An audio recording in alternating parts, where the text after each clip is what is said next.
Mesdames, Messieurs, nous vous souhaitons d'abord un heureux dimanche en famille. Autour de votre petit écran de télévision. Eh bien justement, sur votre petit écran de télévision, vous en avez vu des émissions cette semaine, vous en avez vu des événements, des hommes, des artistes. Vous est-il arrivé de vous demander ce qui se passe lorsqu'une émission est terminée? Oui, quand votre appareil s'éteint, que se passe-t-il au-delà de l'écran? Eh bien, justement, par exemple, mardi, vous avez vu un merveilleux jeune pianiste, Aldo Ciccolini, dans l'émission Musique pour vous de Lucienne Bernadac. Qu'a-t-il fait, ce jeune pianiste, une fois qu'il a terminé de jouer pour vous? Eh bien, c'est précisément ce que va vous apprendre la première séquence de notre émission Au-delà de l'écran.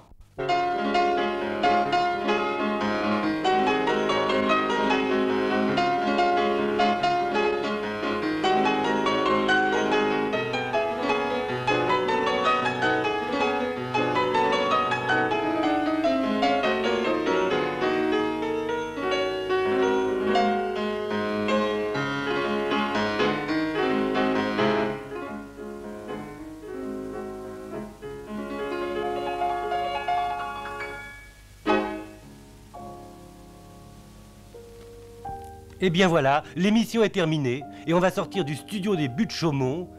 Voici Lucienne Bernadac, la productrice, la réalisatrice, et voici son invité. Au revoir Gérard Herzog, qui est le réalisateur de l'émission Musique pour vous. Où va-t-on aller? Voyons, il faut se détendre après cet effort. On prend la petite voiture et bien sûr, on s'en va prendre un pot, comme on dit. On s'en va où? Puisqu'on est napolitain, on s'en va au café napolitain. Vous allez voir ça dans une seconde.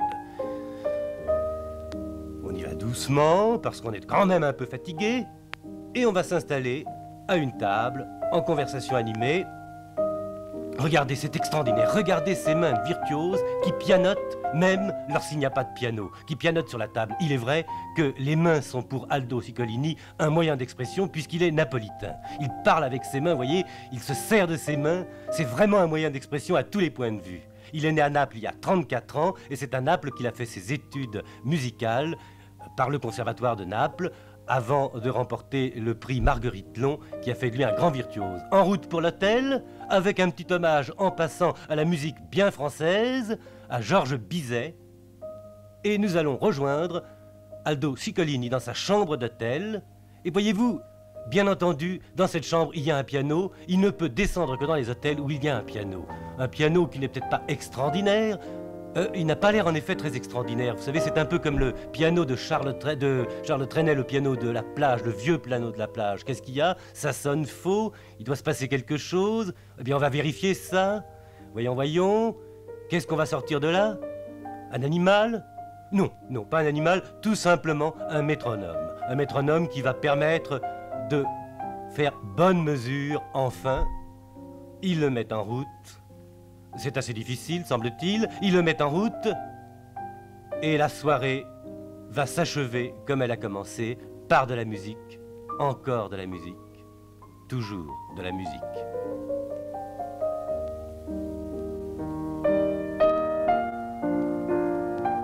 Lundi soir, vous vous souvenez, vous avez vu sur votre petit écran un homme politique extrêmement célèbre. Un homme politique qui a eu précisément 82 ans le jour même de son émission le 15 octobre. Cet homme politique qui est père de 4 jeunes enfants, dont le plus jeune a d'ailleurs 6 ans et demi seulement, cet homme politique, c'est Paul Reynaud. Monsieur le Président, lundi soir, à la télévision, des milliers de téléspectateurs vous ont vu comme moi-même à la veille de votre intervention à la Chambre. Et je veux dire que nous tous, nous avons été émerveillés de votre conviction, de votre jeunesse et de votre verdeur. Ben, c'est pas l'avis de mes amis qui ont déclaré que vous m'avez massacré à la télévision. Mais comment ça, Monsieur le Président? Et il paraît que j'ai hésité, on m'a posé des questions auxquelles je n'étais pas préparé, que j'ai fait une impression déplorable. Monsieur le Président, ne disons pas ça, je vous assure que ça n'est pas l'avis des téléspectateurs que j'ai. Alors je m'incline devant la volonté du peuple. En tout cas, je crois que le lendemain, vous avez été satisfait de votre intervention à la Chambre. Oui, je dois reconnaître que la Chambre s'est montrée bienveillante. Monsieur le Président, nous sommes aujourd'hui ici, non pas pour parler de politique, nous sommes réunis en famille. Des centaines de milliers de familles vous regardent sans doute de nouveau et vous voient dans un cadre familier. Vous habitez à quel endroit? Dites-le leur. J'habite place du Palais Bourbon, à 100 mètres de la Chambre, ce qui est bien commode pour les séances de nuit. C'est ça, donc vous rentrez très vite après les séances Très et vite. vous êtes chez vous. Mais je crois que si vous marchez peu entre la chambre et chez vous, vous avez beaucoup circulé dans la ville, car en entrant, j'ai vu un planisphère. Qu'est-ce que c'est que tous ces traits rouges? Ce sont les endroits où je suis allé dans le monde, dans les 5 parties du monde. C'est-à-dire que vous avez beaucoup circulé Pas mal. avant de choisir un domicile tout près de votre lieu de travail, C'est si vrai. j'ose dire. Et puis alors, je vois derrière vous, derrière votre bureau, tous ces portraits. Je pense que ce sont ceux des vôtres, ceux que vous aimez et que vous retrouvez après les séances. Vous voulez Quels que- sont ces portraits? Ah, ces portraits. Ah, voici ma fille Evelyne. Voici l'aîné de mes enfants, Colette. Voici sa fille, Béatrice. Voici l'aîné de mes garçons, Serge. Et voici le plus jeune, Alexandre. Et à côté, la photographie de ma mère. Alexandre, c'est celui que j'ai vu à l'entrée. C'est lui. Il vient quand on sonne, c'est votre fils qui Exactement. vient ouvrir pour voir ce Enfin. qui se passe dans le cabinet de son père. Monsieur le Président, je voudrais vous demander ceci. Nous avons certainement beaucoup de téléspectateurs d'un certain âge qui nous regardent en ce moment et qui seraient heureux de connaître le secret de cette vitalité qui nous émerveille tous. Il n'y a pas de secret. C'est une question de discipline. C'est-à-dire, le matin, vous commencez C'est-à-dire, comment votre journée? Eh ben, très souvent, je commence à travailler sur le coup de 6 heures du matin, Oui. discrètement pour ne pas réveiller ma femme. Oui. Puis je prends la radio anglaise, je prends la radio française, je fais la culture physique à la radio, Oui. je prends les journaux, les revues, françaises ou étrangères, et puis je bondis à la Chambre, à la Commission des finances. Souvent, je la préside. Parfois, je parle à la Chambre, comme vous avez pu le voir, et comme on a trouvé que ce n'était pas suffisant pour occuper un homme, on m'a demandé d'écrire mes mémoires. Voilà ma vie. Par conséquent, votre vie, c'est du vie de travail. Et vous pensez que l'un des secrets de la longévité, c'est le travail. C'est le travail. Et Je suis même contre les vacances. Je crois que quand un moteur tourne à 3000 tours, il ne faut pas le faire tourner à 1500 tours. Parce que vous avez commencé, il y a combien de temps que vous êtes parlementaire, que vous servez Eh votre bien, il pays? y aura 41 ans que je suis entré pour la première fois dans la salle des séances de l'Assemblée Il y nationale. a 41 ans. Et puis, vous avez été député du deuxième secteur. De Bas-Alpes Et vous avez d'abord. été- C'est ça. Puis le deuxième secteur de Paris. Et maintenant, j'ai l'honneur de représenter les paysans flamands. C'est-à-dire, sans interruption, vous avez été parlementaire. Avec 5 ans d'interruption, 5 ans de prison, enfin. Ah, quand vous avez été condamné à la prison, et même à mort, je crois. Et même à mort par M. Hitler, c'est un des rares échecs de sa carrière avant l'échec définitif. Monsieur le Président, un dernier conseil. Alors, sur le plan hygiénique, si ça ne vous ennuie pas, qu'est-ce que vous conseillez à nos amis pour garder leur jeunesse de manger, Eh de bien, boire? Qu'est-ce que vous faites? culture physique. Oui. Manger peu, Oui. ne pas boire d'alcool, boire un peu de vin, qui est un des beaux produits de la France, et puis travailler beaucoup. Parfait. Et je crois que vous avez enfin le dernier secret. Alors, ce secret, il est représenté dans votre famille par beaucoup de personnes, mais je crois que c'est le plus jeune de vos fils qui va venir un instant féliciter son papa. Ah. Alors, monsieur, nous sommes très heureux, monsieur le Président, de vous voir également, le futur président. Comment il s'appelle, ce jeune homme? Alexandre, C'est toi, Alexandre? Oui. Et tu vas en classe? Oui. Et tu as quel âge? 6 ans et demi. 6 ans et demi. Et je crois que tu as la chance d'avoir la propre maman de ton père, c'est-à-dire ta grand-mère, qui a donné à la famille l'exemple de la longévité. eh bien, elle est morte dans sa 99e année, mais j'espère bien qu'avec les progrès de la science, nous allons vivre 10 à 15 ans de plus. Eh bien, Monsieur le Président, c'est ce que nous souhaitons pour notre ami ici présent, pour Alexandre, pour toute votre famille et pour tous vos amis et pour le pays. Merci, Monsieur le Président. Bien, il y a une émission que vous voyez très régulièrement tous les mercredis soirs, c'est la Loterie Nationale. Vous savez, des chiffres et des chiffres défilent sur votre écran, des chiffres qui parfois vous laissent indifférents. Mais avez-vous pensé aussi que dans certaines familles, des cris sont poussés? Ça y est, on l'a, regarde, viens vite. Bon, écoutez, si vous avez un billet, voilà ce qui se passe. Comme dans l'émission de Jacques Armand, quelle époque, je vais traverser pour vous la porte du passé. La porte est là, oui. Tout bêtement collée contre le mur. Oh! Mais où sommes-nous? À Paris? En 1933? Devant le pavillon de Flore? Mais pourquoi? Parce que la Loterie Nationale fut créée en 1933. À cette époque, le billet entier valait 100 francs, le gros lot était de 5 millions.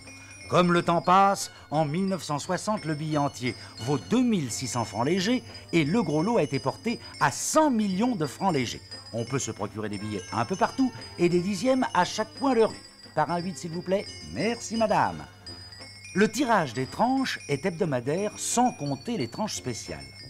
Que se passe-t-il au-delà de l'écran lorsque la télévision a fait connaître les résultats le mercredi soir? De 5 choses l'une. Ou vous n'avez pas pris de billet et alors vous vous préoccupez des résultats de la loterie comme de votre première chaussette. Ou vous possédez un billet et après avoir vérifié plusieurs fois dans différents journaux que la chance ne vous a pas favorisé, Oui, rien du tout. Là non plus. Bien. Eh bien, vous le déchirez en jurant qu'on ne vous y prendra plus. Troisième hypothèse, votre 10e est remboursable. Allez-vous encaisser les 300 francs qui vous sont généreusement offerts? Mais non, comme tout le monde, vous l'échangez contre un autre de la tranche suivante. Autre éventualité, votre 10e gagne un lot important. Vous vous rendez au siège de l'organisation émettrice en pensant quand je pense que si j'avais acheté le billet entier, je gagnerais 10 fois plus. Enfin, c'est toujours ça. 5 millions de francs. Écoutez, même de francs légers, ça fait un beau paquet. Regardez. Attention que je compte. 1, 2, 3, 4 et 5. Mon portefeuille ne ferme plus. Enfin, comble de la chance, vous possédez le billet entier qui a gagné le gros lot. Alors un conseil, dans ce cas, pas d'affolement. Gardez votre sang-froid. Avant tout, de l'organisation et de la méthode. Un transport de fonds doit s'opérer dans les meilleures conditions de confort et de discrétion. Essayez le plus possible d'être naturel, voyez-vous, et de passer inaperçu. Notez l'adresse, pavillon de Flore, jardin du Carrousel, première porte à droite. Là. Et vous voici devant le guichet de la fortune. Voilà Mademoiselle Yvette qui va vous remettre votre gros lot. Vous allez voir, les formalités de règlement sont très simples. Une petite vérification, bien sûr, c'est normal. Dites-moi, 100 millions de francs, ça ne va jamais tenir dans cette petite valise. J'attends. Ah, voici Mademoiselle Yvette. Et voici votre chèque. Et oui, au pavillon de Flore, on ne paye pas en numéraire. Maintenant, vous le saurez. Et quand on est riche, il faut avoir du cœur. Attendez, mon brave homme. Beaucoup de cœur. Encore du cœur s'il le faut. On n'est jamais trop généreux. Et tant pis si vous n'avez plus un sou sur vous. Quelle importance. Tenez, sur cette dernière image tournée par Jacques Etier, vous partirez à pied vers la gloire et la félicité. Et à vous tous qui n'avez pas gagné cette semaine, bonne chance pour la prochaine fois. Moi, l'émission qui m'a le mieux plu cette semaine, c'est l'émission de Monsieur Frédéric Rossif, La vie des animaux. Vous vous rappelez, mes chers petits amis, le petit singe qui se regardait dans une glace? Oui. Eh bien, c'est ce que j'ai le mieux aimé cette semaine.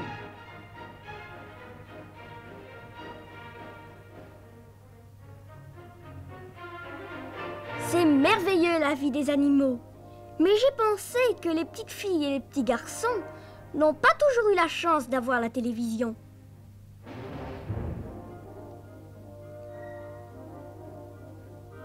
Maman m'a amené cette semaine à une exposition qui se tient à Paris, rue du Dragon.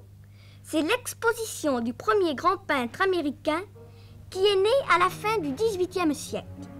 Il s'appelait John Audubon. Regardez tous ces animaux comme ils sont jolis et bien dessinés. Tenez, voici Monsieur Audubon, un portrait fait par son fils. Vous voyez qu'il n'y avait pas besoin de télévision il y a 100 ans pour admirer les bêtes sauvages. Ce que je me demande, c'est comment faisait Monsieur Audubon pour aller peindre tous ces animaux à travers l'Amérique. Aujourd'hui, c'est tellement plus commode avec une caméra.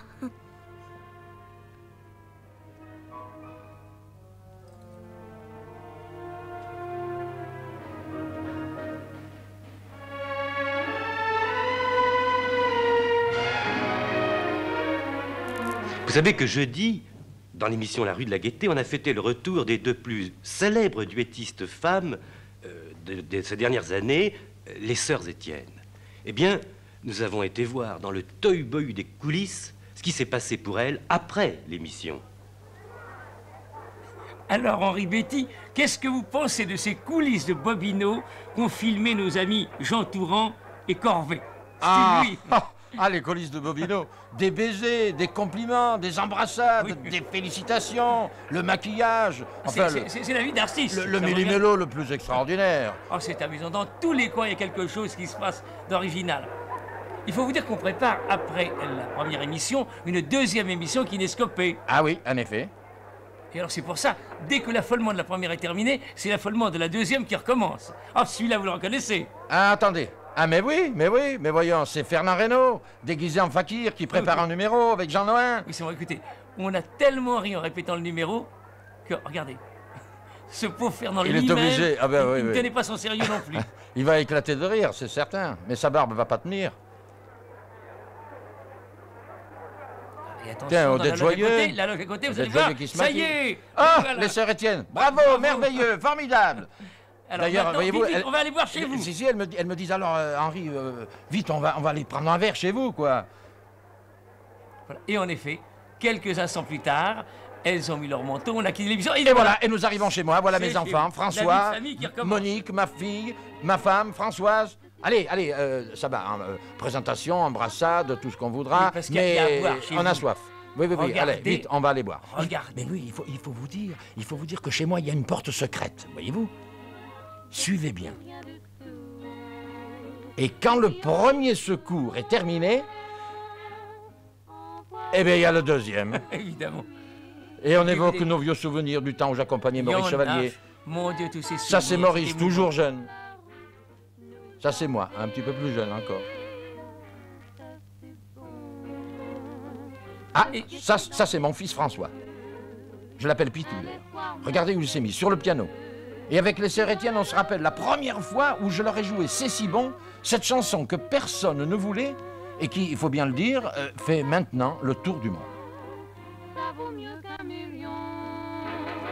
Tellement, c'est bon. Regardez, tel père, tel fils. Vous voyez, il bat la mesure. Ma fille qui écoute. Le nôtre, et si je l'aime, C'est un musicien, il n'y a pas d'erreur. il m'a conquise et je n'en veux plus de Et comme ces charmantes sœurs Étienne sont d'une famille de 5 enfants, je leur ai montré les jouets que j'ai rapportés cette semaine d'Amérique, de Las Vegas. Tenez, regardez ce motard. Oh, que c'est gentil, là. Il descend lui-même de sa motocyclette. Oui. Mécaniquement.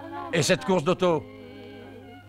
Et les baisers des coulisses se sont terminés le soir de l'émission, comme vous le voyez, avec des jeux d'enfants, aussi animés que dans les coulisses de Bobino. quand il joue du piano. Vous avez vu hier soir la nouvelle émission d'André Gillois, La prochaine vague. Et vous avez certainement été frappé par ces deux jeunes et charmants polytechniciens si sympathiques qui se sont affrontés devant votre écran. Eh bien, ces deux jeunes gens sont rentrés hier soir et je vais vous montrer ce qu'ils ont fait quand ils ont été de retour à l'école polytechnique. Vous les reconnaissez, Jean de Padafieux et François Chaban.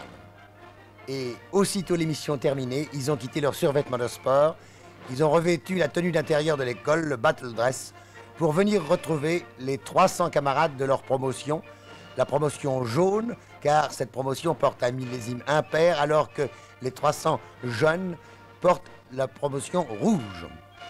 Ils parcourent les couloirs de l'école avant de gagner le caser. Le caser, voyez-vous, c'est un endroit où on travaille et un endroit où on dort. Et les camarades sont là qui les attendent avec impatience et en élevant des souris blanches, en lisant. Ah, les voilà. Alors, raconte. Alors, comment ça s'est passé? Oh, dis donc. Alors, vous êtes ex-aequo? Eh bien, mes enfants, je suis sûr que les téléspectatrices vont voter pour qui? Pour Chaban? Pour Panafieux? Mais Chaban, lui, veut un petit peu goûter le relax sur le Bunoust. Voyez-vous, le Bunoust, c'est le lit à Polytechnique. Ce nom vient d'un général, le général Bunoust, qui a commandé l'école et qui a donné son nom à ce lit qu'il a inventé. Et pendant que Chaban se relaxe, au-dessus de lui, le clac, c'est le bicorne, le célèbre bicorne de la tenue de gala, et la tangente, c'est-à-dire l'épée, veille sur son repos. Ne croyez pas qu'à Polytechnique, on se contente de s'allonger sur des lits et d'élever les souris blanches. Non, on travaille même beaucoup, on travaille tout le temps. On travaille dans les amphis, on travaille dans les casers, on travaille dans les salles de manipulation, on travaille aussi à la bibliothèque où 280 000 volumes et 1000 publications attendent les élèves. Une bibliothèque qui compte aussi des ouvrages magnifiques tels que ce Vitruve qui a appartenu au secrétaire de Catherine de Médicis. Et sous l'œil de Monge, qui fonda l'école en 1793, nos deux héros contemplent les étonnants uniformes portés par leurs anciens depuis 1804, année où l'école s'est appelée Polytechnique. Cher André Gillois, on a été heureux de vous retrouver hier soir à la télévision. Et après l'émission, je vous assure, tous vos amis évoquaient beaucoup de souvenirs. Moi aussi. Alors je voudrais vous demander, au-delà de l'écran, à votre bureau, qui êtes-vous, André Gillois? Moi, il y a 30 ans que je fais de la radio, et vous? Eh bien, je vais vous étonner, mais j'en ai fait, bien qu'un peu plus jeune que vous, avant vous. C'est pas possible. En 1924. Et j'en apporte la preuve ici, car j'ai fait une émission qui était, je crois, le premier appel à la générosité du public en faveur d'un vieux poète qui se mourait, qui s'appelait Maurice Duplessis, et j'ai amené Jean Cocteau devant le micro, et il a lu cette lettre que j'ai retrouvée pour demander de l'argent pour Maurice Duplessis. Alors vous êtes mon aîné radiophonique. Un petit peu. Mais à ce moment-là, j'avais du reste dans la poche une autorisation gouvernementale de monter un poste émetteur de radio. Quoi, vous-même? Moi-même. À 20 ans? Mais oui, parce qu'on les donnait à n'importe qui à ce moment-là. Et personne ne voulait le faire. La preuve, c'est que j'avais un oncle banquier que j'ai été sollicité et qui m'a dit quand est-ce que tu t'occuperas de choses sérieuses. Alors je me suis occupé de choses sérieuses. À ce moment-là, j'ai publié les œuvres de Jules Renard et de Courteline. J'ai en particulier trouvé le journal inné de Jules Renard, dont voici la première édition. Courteline, j'ai là sa photo que je place devant celle de mon épouse, excusez-moi, et j'ai publié ces offres complètes, et puis ensuite nous nous sommes retrouvés à la radio. C'est ça, donc vers 34 En 34, et alors là, j'ai sollicité, comme vous-même, un certain nombre de gens de participer à des émissions, et j'ai miraculeusement retrouvé quelques lettres. Voici une lettre d'André Gide qui acceptait de passer devant le micro, une lettre de Bergson, une lettre de Colette, une lettre de Lévy-Bruhl, et même une lettre du maréchal Pétain qui acceptait de présenter mes auditeurs l'évocation radiophonique de la bataille de Verdun.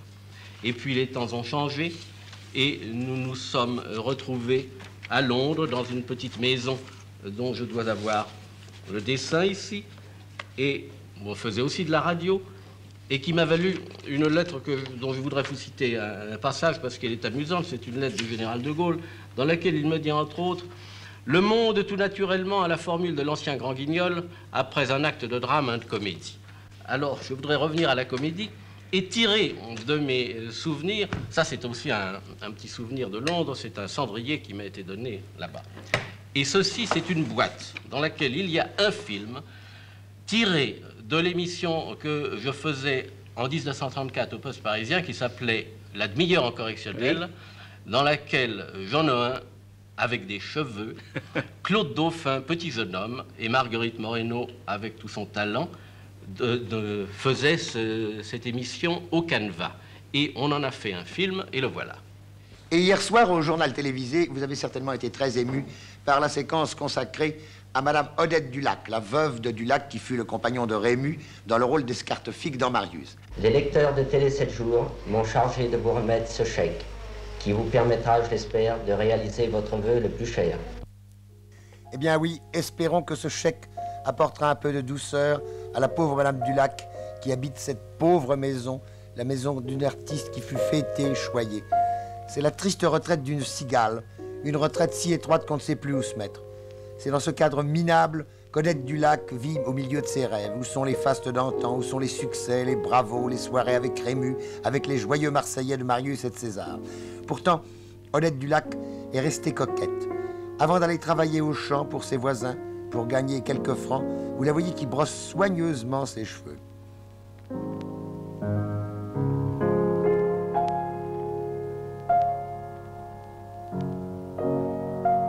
Voilà celle qui fut la grande artiste choyée, la grande artiste fêtée, qui va tristement sur la route.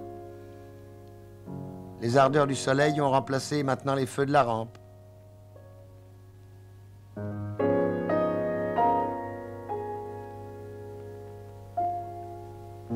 Et hier soir, aussitôt après l'émission du journal télévisé, nous sommes allés dans sa maison de Marne-la-Coquette retrouver Maurice Chevalier, qui a bien connu Dulac et Odette Dulac. Oui, en effet, j'ai connu Dulac, ça devait être en 1905, je crois, à l'Éden de Saint-Étienne, un musical de province qui avait de très bons spectacles, et Dulac était un comique troupier, très jeune à cette époque-là. Moi-même, je devais avoir 16 ou 17 ans, quelque chose dans ce genre-là, et lui-même était un homme jeune de 21, 22 ans, Très bon artiste, très bon comique, et en même temps, un très brave homme, un de ces artistes qui ne s'occupent de personne d'autre que d'essayer de bien faire leur travail.